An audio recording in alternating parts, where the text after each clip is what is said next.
नमस्कार दोस्तों, मैं बी एस सूर्यवंशी एक बार फिर से आप सभी लोगों का स्वागत करता हूँ मेरी कक्षा 9वीं में। हमने हमारा जो पाठ इनाम था, इसके पहले हिस्से में देखा था कि किस तरीके से लॉटरी में जीते हुए रेफ्रिजरेटर को देखने के लिए लेखक के घर मित्र, परिवार, मोहल्ले वाले, रिश्तेदार सभी लोगों का तांता बन जाता है। आगे हम देखते हैं कि अब और लेखक के साथ कौन-कौन सी घटनाएँ होती हैं और लेखक अपने रेफ्रिजरेटर के साथ क्या करते हैं। तो उस शाम दीनदयाल जी जो उनके पड़ोसी थे, वो पड़ोसी उनके घर पर आए हुए। दीनदयाल जी जब आए थे तो उनके हाथों में मिठाइयों का बोया था।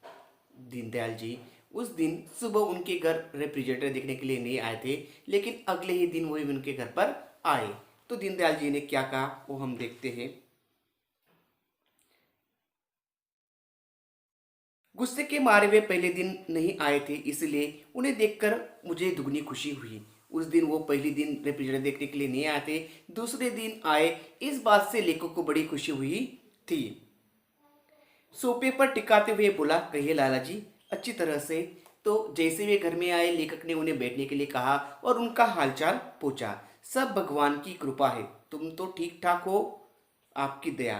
तो दीनदयाल जी पूछते कि अरे भैया, भगवान की कृपा में तो बिल्कुल सही हूँ, लेकिन तुम कैसे हो? तो लेखक भी कहते कि आपकी कृपा से मैं भी बहुत ही अच्छा हूँ, स्वस्थ हूँ। सुना है तुम्हारा रेफ्रिजरेटर आ गया है। तो दीनदयाल जी पूछते कि अरे भाई, मुझे पता चला है कि तुम्हारा रेफ्रिजरेटर आ चुका है। तो जो लेखक कहते हैं कि हाँ जी, आपकी दुआ से लॉटरी में जीत गया। तो लेखक कहते हैं कि जी हाँ, आप जैसे बड़े बुजुर्ग लोगों का आशीर्वाद दुआ मेरे साथ है और इसी के बदौलत मुझे वो रेफ्रिजरेटर रेफ्रिजरेटर इनाम में मिला है। आइए देखिएगा। वे बैठे रहे। जब लेखक ने उन्हें रेफ्रिजरेटर दिखाने के लिए पूछा या बुलाया, तो वे उठे नहीं, बैठे रहे और बैठे बैठे कहने लगे कि देखकर क्या करूंगा, विदेशी कंपनी की नकल की होगी।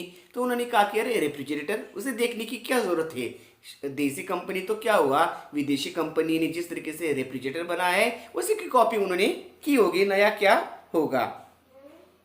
मैं चुप रहा। पत्नी के कानों में बच्चों ने भनक डाल दी थी कि बगल वाले ताऊजी आए हैं। आम की आइसक्रीम तश्किरों में लगाकर चली आई। तो बच्चे जो थे, बच्चों ने जब लाला जी को देखा तो वे अपनी माँ जो किचन में काम कर रही थी उन्हें जाकर बोल दिया कि बगल वाले ताऊजी आए हैं। इसीलिए लेखक की पत्नी ने उनके लिए डिश में या तस्करी में जो आम की आइसक्रीम जमाई थी सुबह सुबह, वो भेज दी। लाला जी लीजिए, सवेरे जमाई थी। तो तस्त जो डिश है अपनी उनकी तरफ करते हुए लेखक ने कहा कि लीजिए लाला जी, आज सुबह ही यह आइसक्रीम जमाई है, आपको अच्छी लगेगी। नहीं बेटी, मुझे इससे नहीं खाई जाएगी। तो लाला जी ने कहा कि नहीं नहीं, ये मुझसे नहीं खाई जाएगी।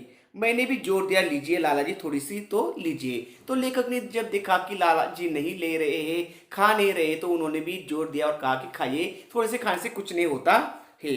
मैं आइसक्रीम नहीं खाता, दांत चीसने लगते हैं। तो जो लाला जी ने कहा कि भाई मेरे दांत जो है वो दांत चीसने लगते हैं, मेरे दांतों में दर्द होता है जब मैं आइसक्रीम खाता हूँ या ठंडी चीजें खाता हूँ। तो बात साफ झूठी थी, किंतु जब भला आदमी इनकार कर रहा है, तब हम जबरदस्ती कैसे कर सकते हैं। फिर भी मैं अकेला खाता क्या अच्छा लगता। तो लेखक को पता था कि लाला जी को ऐसी कोई बीमारी नहीं है, वे झूठ बोल रहे हैं। अब सामने वाला व्यक्ति अगर मना कर रहा है तो हम उससे जबरदस्ती कैसे कर सकते हैं। और जो व्यक्ति खा नहीं रहा है उसके सामने बैठकर हम आइसक्रीम खाए, ये भी कुछ अच्छी बात नहीं, ये भी कुछ अच्छा नहीं लगता है। विमला, इसे ले जाओ, बांट दो, नहीं तो पिघल जाएगी। तो लेखक ने अपनी पत्नी से कहा कि इसे ले जाओ अंदर, ये बच्चों में बांट दो, नहीं तो ये पिघल जाएगी। मोहल्ले में समाचार उड़ती बीमारी से भी तेज फैलते हैं। हमारे फ्रिज का यह उपयोग पता चलते ही फिर लाइन बन गई। तो मोहल्ले में जो उड़ती बीमारी से भी ज्यादा तेज खबरें फैलती है, यानी घटना हुई नहीं कि उसके बारे में जो जानकारी है उससे पहले भी कई सारे लोगों तक पहुंच जाती है। अब लेखक के घर फ्रिज आ गया है और लोग कोई भी उनके घर पर जाकर अपनी चीजें रख सकता है, सुरक्षित रख सकता है। यह खबर जो थी पूरे मोहल्ले में आग की तरफ फैल गई और क्या था, लोगों का फिर से एक तरह तांता वापर बन गया। कोई रोटी ला रहा है, कोई पराठे, तरह तरह के साग, नाना प्रकार की मिठाई। तो वहां पर तरह तरह की चीजें लोग लाकर फ्रिज में रखने लगे थे। चमनलाल लखनऊ गए तो टोकरा भरकर करेले ले आए, क्योंकि मेरठ में अभी नहीं मिल रहे थे। बैनर्जी कोलकाता से संदेश और खीर महीने भर के लिए लिए आए। चमनलाल जब लखनऊ गए थे तो उन्हें उनकी नजर करेलों पर पड़ी। करेले बड़े हरे और ताजा थे, इसीलिए वे एक टोकरी लेकर आए, क्योंकि मेरठ में अब तक करेले आना शुरू नहीं हुआ था। जब बैनर्जी कोलकाता गए थे तो कोलकाता से वे अपने साथ संदेश और जो खीर है वो खीर महीने भर के लिए उपयोगी हो, या महीने भर तक लगेगी या चलेगी, इतनी वो अपने साथ लेकर आए।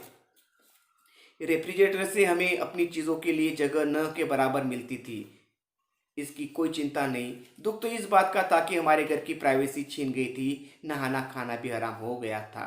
तो लेखक और लेखक की पत्नी को अपने ही फ्रिज में अपने घर की चीज़ें रखने की जगह नहीं मिलती थी। उन्हें इस बात की तकलीफ नहीं थी, लेकिन उनकी जो प्राइवेसी थी वो प्राइवेसी बिल्कुल छीन गई थी। ना तो वो आराम से नहा सकते थे, ना तो खाना खा सकते थे, ना ही कुछ कर सकते थे।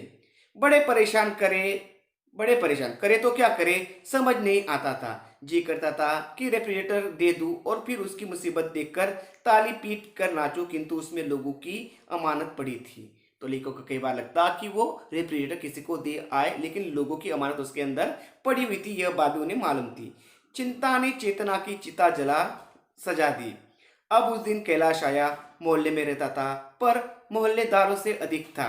तो उस दिन कैलाश जी आए थे, जो लेखक के बड़े ही करीबी और सबसे अच्छे दोस्त थे। वो पहले दिन नहीं आ पाए, लेकिन आज आए थे। कहने लगे, सिंधु आलू बड़े मुझे अच्छे लगते हैं, सो पत्नी से काफी बनवा लिए, अपने फ्रिज में रख लो, जिस दिन खाने को जी करेगा मैं ले जाया करूंगा। तो कैलाश आकर कहने लगा कि भाई तुम्हें तो मालूम है सिंधी आलू खाना कितना पसंद है, तो आज बीबी से मैंने बहुत ज़्यादा मात्रा में बना ली। मैं बचे हुए आलू तुम्हारे फ्रिज में रख दूंगा, और जब मेरा जी करेगा तब वे खाने के लिए मैं तुम्हारे यहाँ से लेकर जाऊंगा। उस दिन रेफ्रिजरेटर में तिल रखने की जगह न थी। मैंने उसे अपनी बेबसी बताई। बिगड़ कर बोला, अच्छा अरे गहरे नत्थु खेरो तो तुम्हारे बाबा लगते हैं, और यार लोगों की चीजें रखने को लाचारी। तो जब लेखक ने कहा कि अरे कैलाश, फ्रिज में तो बिल्कुल जगह नहीं है कोई भी चीज रखने के लिए, तो तुम अपने सिंधी आलू कहाँ पर रखोगे। तो कैलाश को गुस्सा है, उसने कहा कि अरे तुम्हारा फ्रिज अरे गहरे लोगों के लिए है और दोस्तों के लिए तुम्हारे फ्रिज में जगह नहीं, ऐसा कहते हो। मैंने पत्नी से आंखों आंखों में पूछा। उसने सिर हिला दिया। वो भाप रहा था। अच्छा मुझे दिखाओ, मैं जगह कर लूंगा। तो कैलाश भाप गया था कि क्या बात है, इसलिए उसने खुद कहा कि चलो मैं देखता हूँ कि किस तरीके से जगह नहीं बनती है, या फ्रिज किस तरीके से भरा हुआ है, मैं खुद देखना चाहता हूँ। हम दोनों उसे निराश करते हुए वास्तव में दुखी थे।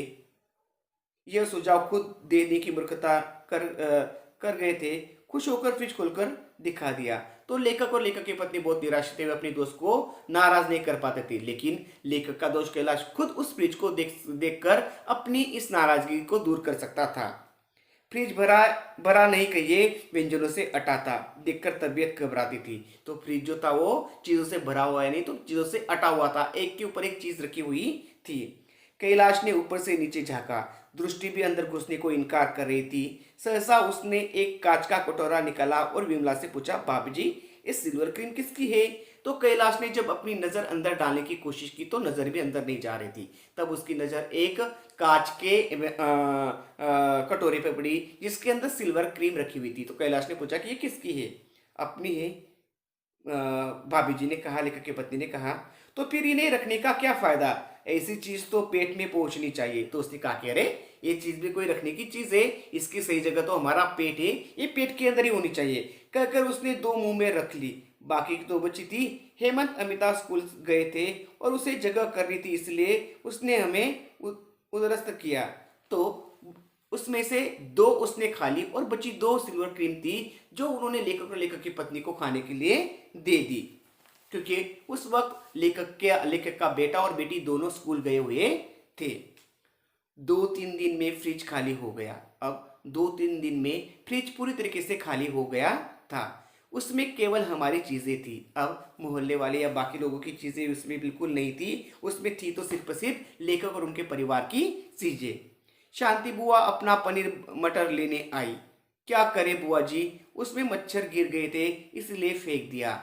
तो जब शांति बुआ उनके घर में अपना बचा हुआ मटर पनीर रख कर गई थी, तो लेखक की पत्नी ने कहा कि अरे शांति बुआ, क्या कहूँ, उस मटर पनीर के अंदर मच्छर गिर गया था और वो खाने लायक नहीं बचा था, इसलिए मैंने फेंक दिया। रामानुज ने मिठाई मांगी तो माफी मांगने लगा। चाचा जी, बड़ा शर्मिंदा हूँ, कल 3-4 मित्र आ गए थे, बाजार जाने का मौका न मिला, आपकी मिठाई से ही काम चला लिया। तो रामानुज जी जब अपनी मिठाई लेने के लिए आए तो लेखक ने कहा कि भाई साहब, मुझे माफ़ कीजिए, मैं बहुत ही शर्मिंदा हूँ। कल अचानक से मेरे घर पर मेहमान आ गए, दोस्त आ गए, बाजार जाने का मौका नहीं मिला, तो घर में आपकी घर की मिठाई पड़ी हुई थी फ्रिज में, सो मैंने अपने दोस्तों को वो खिला दी। फिर मैं आप में और अपने में कोई भेद नहीं मानता। यह शब्द उन्हीं के थे जब वे मिठाई रखने ले आए थे।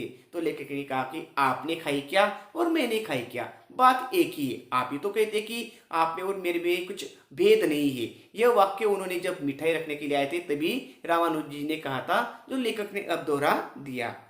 रमा पराठे को पूछ रही थी। विमला ने उत्तर दिया, सवेरे ही सवेरे एक साधु आ गए, बड़े पहुंचे हुए साधु थे, खाली हाथ कैसे जाने देती, घर में कुछ तैयार नहीं था, तुम्हारे पराठे दे दिए। जब रमा अपने पराठे लेने के लिए आई तो जो विमला है, लेखक की पत्नी है, लेखक की पत्नी ने उसे कहा कि अरे भाई, सवेरे ही सवेरे मेरे घर पर एक साधु महाराज आए थे, बड़े पहुंचे हुए थे।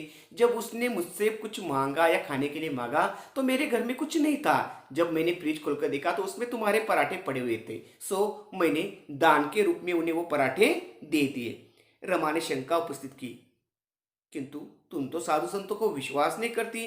तो रमा के मन में शंका आई कि रे, ये तो साधु संत ऐसी बातों के ऊपर विश्वास नहीं रखती है, फिर ये कैसे कह रही कि इसने जो पराठे वो पराठे साधु को दे दिए। विमला ने बात बनाई, वह फिर सारे मोहल्ले को तंग करता। तो विमला ने बात बनाई कि अरे, अगर मैं उसे पराठे नहीं देती तो वो पूरे मोहल्ले को तंग करता, पूरे मोहल्ले भर में घूमता और हर किसी के घर से मांगता। इसलिए किसी को ज़्यादा परेशानी ना हो, लोगों को परेशानी से बचाने के लिए मैंने ही तुम्हारे पराठे उसे दे दिए। मैंने पराठे तुम्हारी ओर से उसे दे दिए, तुम्हारे घर का पता बता दिया है, झूठ समझो या सच, कल परसों वो जब तुम्हारे घर आकर आज के पराठों के लिए आशीष देगा और भोजन मांगेगा तब तुम्हें मानना पड़ेगा। तो जो विमला कहती है कि मैंने जाते वक्त उससे तुम्हारे घर का पता या तुम्हारा घर भी दिखा दिया है, अगर तुम्हें झूठ लगता है तो देखो, 2 दिन के बाद वो तुम्हें आशीर्वाद देने के लिए जरूर आएगा और बदले में फिर से खाने की मांग करेगा, तब तुम्हें मेरी बात पर यकीन होगा, तब तुम मुझ पर यकीन कर सकते हो। ऐसा विमला ने अपनी सहेली रमा को कहा। मैंने कहा, न मोहल्ले में समाचार उठती बीमारी की बातें फैलते हैं, अब मेरे घर के पास भी कोई नहीं भटकता। तो इस तरीके से लेखक और लेखक की पत्नी ने अपनी चतुराई दिखाई और जिस तरीके से लोग उन्हें परेशान कर रहे थे चीज़ें रखने के लिए, उनके घर में फ्रिज में चीज़ें रखने के लिए, तो इस तरीके से उन्होंने छुटकारा पा लिया।